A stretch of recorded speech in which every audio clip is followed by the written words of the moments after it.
Reflexión de la etapa 1. El movimiento rectilíneo uniforme que se llevó a cabo en la práctica evidencia de la etapa 1 no fue el indicado debido a que se trataba de una velocidad constante y sin ningún tipo de variación, aunque esto no fue así. Si hubo aceleración y por ende deja de ser movimiento rectilíneo uniforme para convertirse en movimiento rectilíneo uniformemente acelerado. Así que como tal, no se cumplió el objetivo del laboratorio, pero sí nos ayudó a comprender más la diferencia entre ambos tipos de movimientos. El movimiento rectilíneo uniforme, la masa permanece igual que en el movimiento rectilíneo uniformemente acelerado. Lo único que varía entre ambos es la posición, aceleración, velocidad y fuerza. La posición aumenta con más rapidez en el movimiento rectilíneo uniformemente acelerado, al igual que la aceleración y la velocidad. El movimiento rectilíneo uniforme, la velocidad y la aceleración igualmente tienden a aumentar o disminuir, por lo que ambos no se mantienen en equilibrio debido a la variación de velocidad.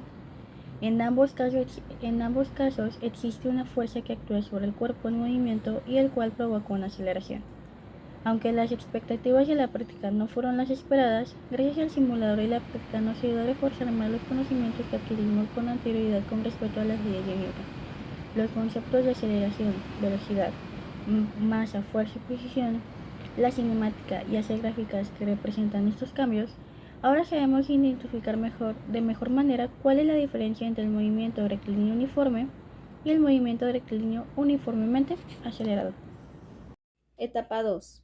Los movimientos ahora tienen dos dimensiones. Primero, la caída libre es un movimiento que depende de la gravedad y no tiene otra resistencia externa que interfiere en él, y este siempre es constante hacia abajo.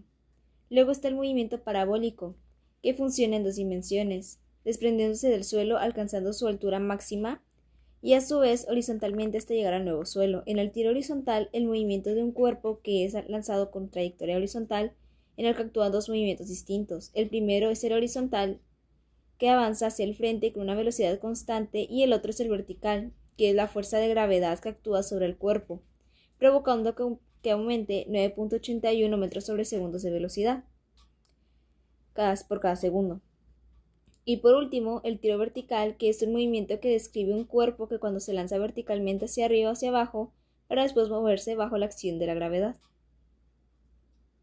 Explicar sobre la etapa 3. Cuando un cuerpo actúa sobre otro, llevando el uso de energía cinética, siendo que los cuerpos que estaban en reposo se mueven de manera equilibrada y de manera constante.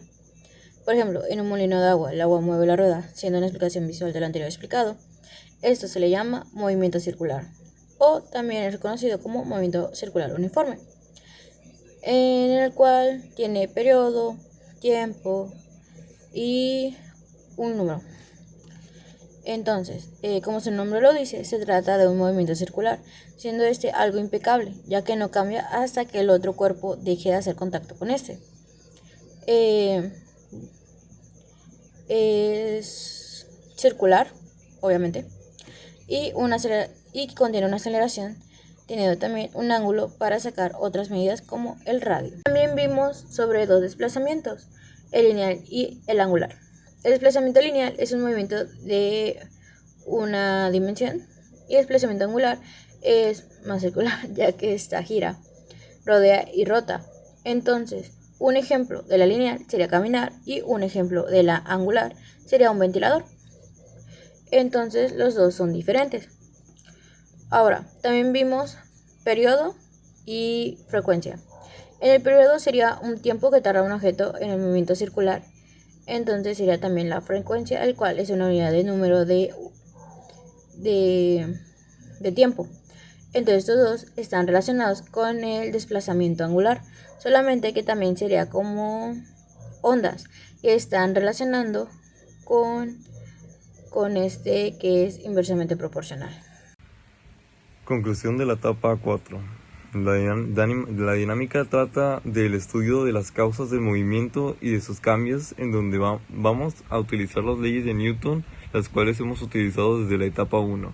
Entonces volver a verlas y recordar los conceptos desde el inicio del semestre hasta ahora va a ser de mucha práctica y de utilidad, ya que podemos hacer esto y estar practicando de lo que ya sabemos y lo que no, y así ver en qué estábamos fallando. Pero como objetivo de esta etapa tuvimos el comprender las leyes de Newton para su aplicación en situaciones problemáticas relacionadas con el concepto del movimiento. Entonces, utilizando nuestro conocimiento de las leyes ya sería como una gran ayuda al momento de ver de manera visual algún problema y sobre el uso de vectores también, ya que eso lo vimos el semestre pasado.